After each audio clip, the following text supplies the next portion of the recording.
안녕하세요, 영선배입니다. 오늘은 브랜드에 관한 이야기를 하려고 합니다. 브랜드는 전통적으로 제품의 한 요소입니다. 하지만 최근에는 브랜드가 중요해지고 있죠. 기업이나 개인의 중요한 경쟁 우위 요소가 되고 있습니다. 제품이나 서비스의 차별화가 점점 어려워지는 요즘은 더욱더 브랜드를 통해 고객과 심리적, 사회적 관계를 형성하여 사람들의 마음과 기억에 각인된다면 경쟁자들이 모방하기 어려운 장벽을 만들 수 있게 됩니다. 제조업자는 제품을 생산하지만 소비자는 브랜드를 경험하고 구매합니다. 제품은 경쟁사에 의해 모방되고 소비자의 취향에 따라 진부해지지만 소비자의 마음속에 독특하고 강하게 지각된 브랜드는 영원히 존속하게 됩니다. 그래서 차별화된 독특한 이미지를 가진 브랜드는 장기간에 걸쳐 경쟁자들을 이겨낼 수 있는 지속 가능한 경쟁 우위를 가지게 합니다. 기본적인 수준에서 말하자면 브랜드는 어떤 제품이나 서비스와 관련된 이름이나 어떤 상징 혹은 기호로서 그것에 대한 구매자가 심리적인 의미를 부여하는 것입니다.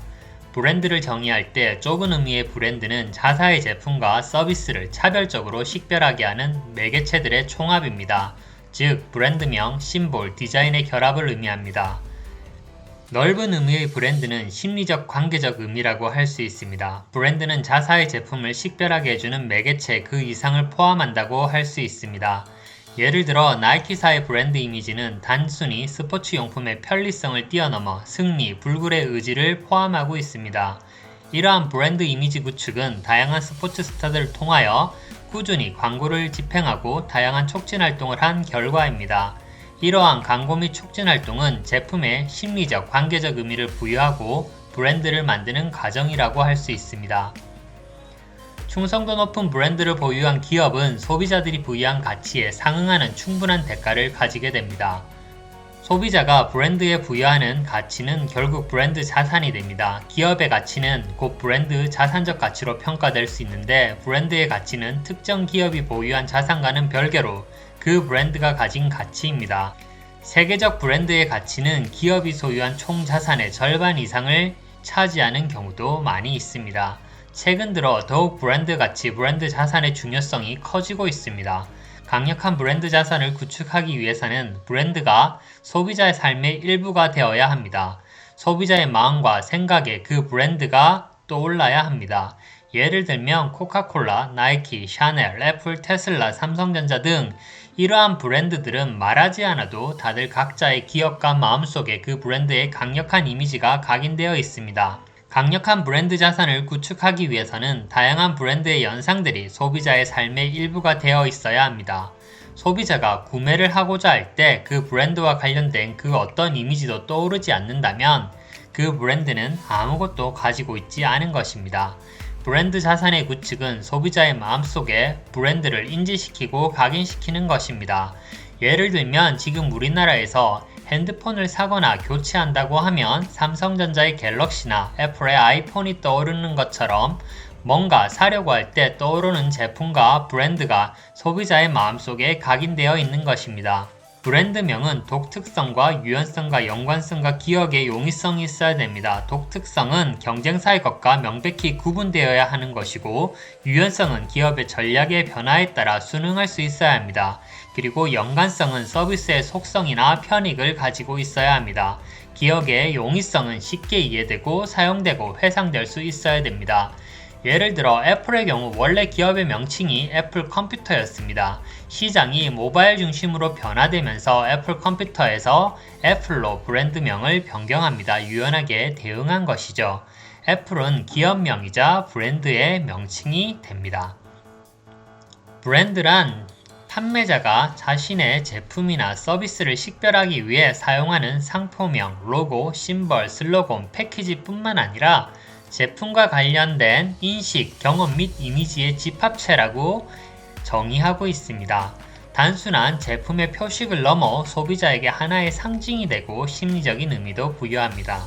최근 들어 애플의 아이폰, 아이패드, 맥 등을 생각해보면 제품을 뛰어넘는 브랜드 자산을 구축하고 있다는 것을 다들 느끼실 겁니다. 하나의 제품이 브랜드와 상호작용을 하면서 연결됩니다. 더욱 강력한 시너지 작용을 하고 있습니다. 기업이 브랜드를 가지고 있다는 것은 브랜드 자산을 가지고 있는 것이고, 브랜드 자산은 브랜드 지식과 브랜드 인지도, 브랜드 이미지를 가지고 있다는 것입니다. 브랜드 자산의 형성 과정은 소비자의 관점에서 본다고 하면 소비자의 기억 속에 형성한 브랜드 지식을 토대로 특정 브랜드에 대한 경쟁 브랜드와의 차별적 반응이라고 할 수 있습니다.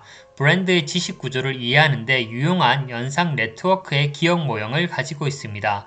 네트워크에서 정보의 빈도와 정보 간의 거리가 활성화되는 것을 말합니다. 브랜드 인지도란 소비자가 한 제품의 범주에 속한 특정 브랜드를 알아보거나 그 브랜드명을 떠올릴 수 있는 능력을 이야기합니다.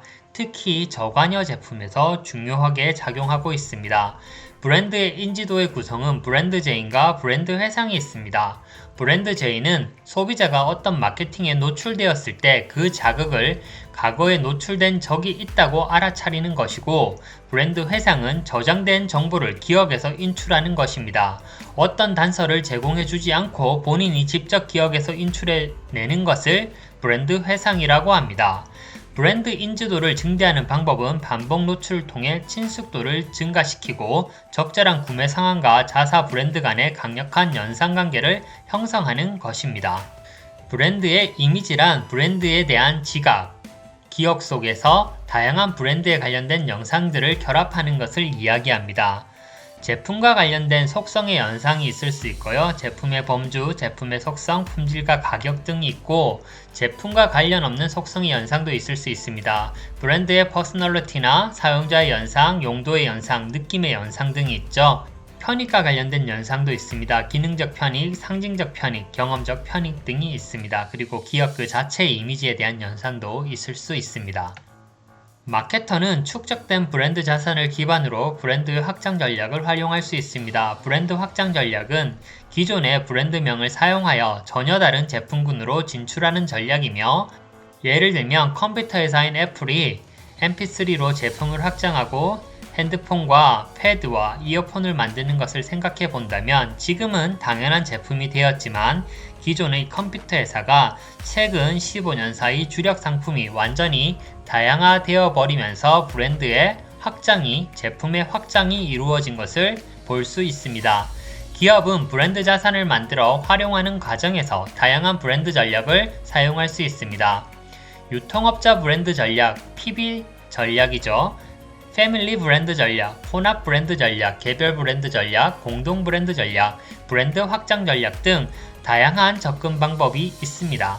기업이나 개인은 각자의 상황과 제품과 서비스 환경에 따라 브랜드 전략을 구사하여야 합니다.